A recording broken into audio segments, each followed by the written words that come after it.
Hi అండి, ఈరోజు మనం ఎగ్ బిర్యానీ చేసుకుందాం. దీనికి ముందుగా ఎగ్స్ ఉడకబెట్టుకోవాలి.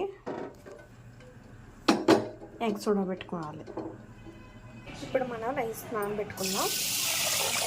ఒకసారి కడుక్కుందాం. కడిగి మళ్ళీ వాటర్ వేసి నానబెట్టుకోవాలి.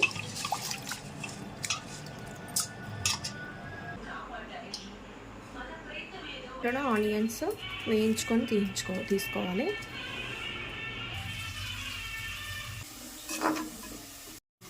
ఆనియన్స్ గ్రేవీ అన్నీ తీసేసుకున్నాం. ఇప్పుడు దీంట్లోనే కొంచెం పసుపు,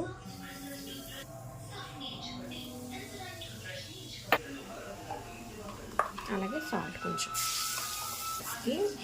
ఇలాగ కట్ చేసుకొని వేయించుకోవాలి.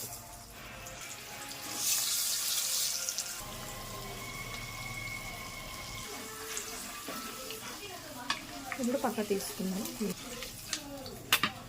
దీంట్లోనే బిర్యానీ ఆకు, యాలకులు, లవంగాలు, దాల్చిన చెక్క అన్నీ వేసుకోవాలి.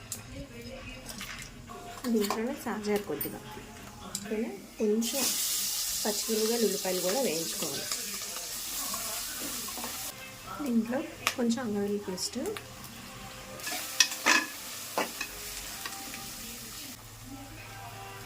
దీంట్లోనే టమాటా ముక్కలు,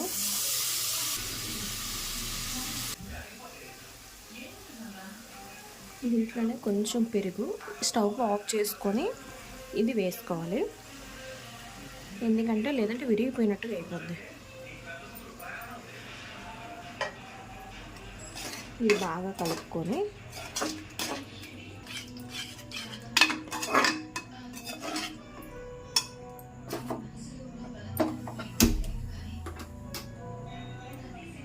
స్టవ్ ఆన్ చేసుకొని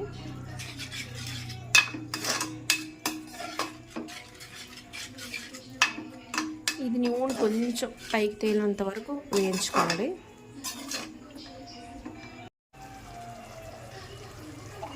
దీంట్లోనే మనకు రుచికి సరిపడా ఉప్పు, కారం సరిపడా తీసుకోవాలి. దీంట్లోనే గరం మసాలా కొద్దిగా. నేను ఈ లోటాతో రైస్ తీసుకున్నాను, బాస్మతి రైస్, అందుకే ఒక లోటాకి 1 సగం నీళ్ళు వేసుకోవాలి. ఇప్పుడు నేను నీళ్ళు పోసుకుంటున్నాను.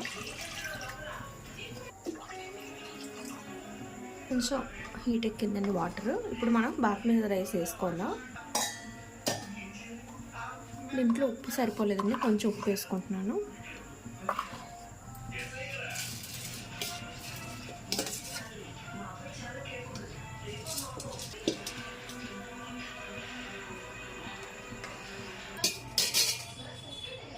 దీనిలోనే మనం ఇందాక ఆనియన్ ఇచ్చేసాం కదా, అవి వేయించుకోవాలి.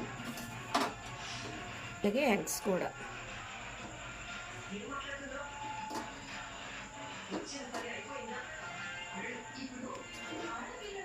దాని మీద కొంచెం కొత్తిమీర.